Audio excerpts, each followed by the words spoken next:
আজকে আমরা দেখব কিভাবে এলিমেন্টরের ইনার সেকশন ব্যবহার করতে হয়। তার জন্য আমরা আমাদের যে কোনো একটি পেজকে এলিমেন্টরের দ্বারাও এডিট করে নিয়েছি। এখন আমরা এখান থেকে একটু ওয়ান কলামের সেকশন নিলাম। এই সেকশনের ভিতরে আমরা একটি ইমেজ ব্যবহার করি, যেমন আমরা ইমেজ ব্যবহার করলাম।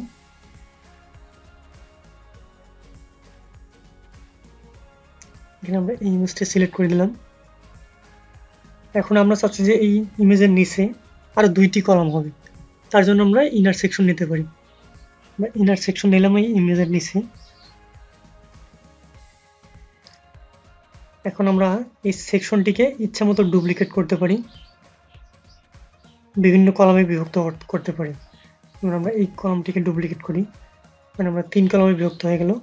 অর্থাৎ আমাদের নতুন করে আর কোনো সেকশন নিতে হলো না, আমরা যে মেইন সেকশনটি নিলাম তার ভেতরেই আমরা নতুন করে আরেকটি ইনার সেকশন নিলাম। এবং এখান থেকে আমরা বিভিন্ন উইজেটগুলো ব্যবহার করতে পারি। এখানে যেমন আমরা এখানেও ইমেজ উইজেট ব্যবহার করি। আমরা একটা ইমেজ সিলেক্ট করে দিই, ইমেজটি সিলেক্ট করে দিলাম আমরা। তারপরে এখানে আমরা বাটন উইজেট ব্যবহার করতে পারি।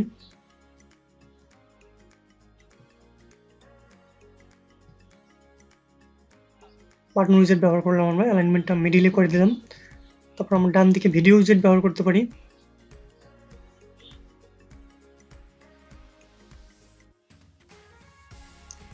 অর্থাৎ আমাদের মেইন সেকশনের ভেতরে যদি আমরা আরো কোনো নতুন কলামের, অর্থাৎ আমরা 3-4টি কলাম চাই, তাহলে আমরা ইনার সেকশন নিতে পারি এবং সেই সেকশনগুলোকে বিভিন্ন কলামে বিভক্ত করতে পারি। এখন আমরা আরেকটি কলাম নিই, আরেকটি 2 কলামের সেকশন নিলাম একটি। এখান থেকে আমরা ইমেজ উইজেটটি নিলাম। এখানে আমরা এই ইমেজটি সিলেক্ট করে দিলাম। তারপর আমরা ডান দিকে আমরা 3 কলামের ইমেজ উইজেটগুলো ব্যবহার করব। তার জন্য আমরা এখানে ইনার সেকশন নিতে পারি। এখান থেকে আমরা কলামকে ডুপ্লিকেট করি, অর্থাৎ আমাদের 3টা কলামে পরিণত হয়ে গেল। এখন আমরা এখান থেকে ইমেজ উইজেট ব্যবহার করতে পারি। তারপরে ইমেজ সিলেক্ট করে দিলাম আমরা। এই উইজেটটাকে আমরা ডুপ্লিকেট করলাম, ডুপ্লিকেট করে আমরা পরের যে কলামটি আছে আমরা সেখানে নিলাম, আরও ডুপ্লিকেট করলাম, তারপর পরবর্তী সেকশনে দিলাম। এখন আমরা ইচ্ছে করলে যে ইনার সেকশনটি আছে, এই ইনার সেকশনটিকেও আমরা ডুপ্লিকেট করতে পারি। অর্থাৎ উপরে 3টি ইমেজ, নিচেও আমরা 3টি ইমেজ ব্যবহার করতে পারি। ডুপ্লিকেট, নিচেও 3টি ইমেজ হয়ে গেল। ইচ্ছে করলে আমরা আরও ডুপ্লিকেট করতে পারি, ডুপ্লিকেট করলাম। আমরা দেখতে পাচ্ছি আমরা আমাদের ইনার সেকশন কিভাবে কাজ করতেছে। এখন আমরা ইচ্ছে করলে আমরা প্রতিটা ইনার সেকশনের ব্যাকগ্রাউন্ড দিতে পারি বা বিভিন্ন রকমের স্টাইল করতে পারি। আমরা এখান থেকে যে ইনার সেকশনটি আছে আমরা তাকে সিলেক্ট করলাম, সিলেক্ট করে আমরা ব্যাকগ্রাউন্ড দিতে পারি। আমরা এখানে ব্যাকগ্রাউন্ড হিসেবে ইমেজ ব্যবহার করতে পারি অথবা ব্যাকগ্রাউন্ড কালার ব্যবহার করতে পারি। এখানে ব্যাকগ্রাউন্ড কালার ব্যবহার করতে আমরা দেখতে পাচ্ছি আমাদের ব্যাকগ্রাউন্ড কালারটি এসেছে। তারপর আমরা এখানে ব্যাকগ্রাউন্ড ওভারলে ইউজ করতে পারি। ব্যাকগ্রাউন্ড ওভারলে হিসেবে আমরা ইমেজও ব্যবহার করতে পারি অথবা কালারও ব্যবহার করতে পারি। আমরা একটু হোয়াইট ব্ল্যাক কালার দিই,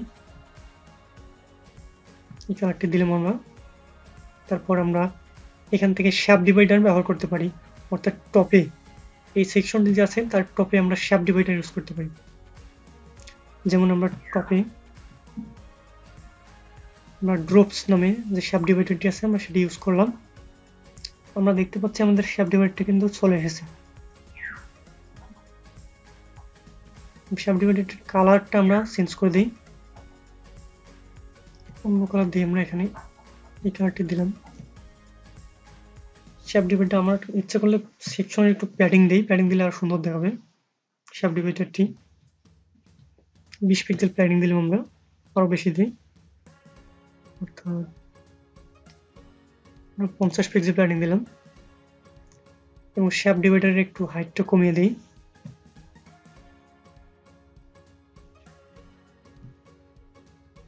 শেপ ডিভাইডার,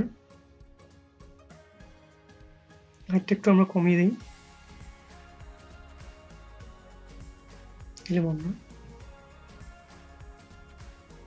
আমরা এখানে যে পুরো ইনার সেকশনটি আছে তার বর্ডার ইউজ করতে পারি।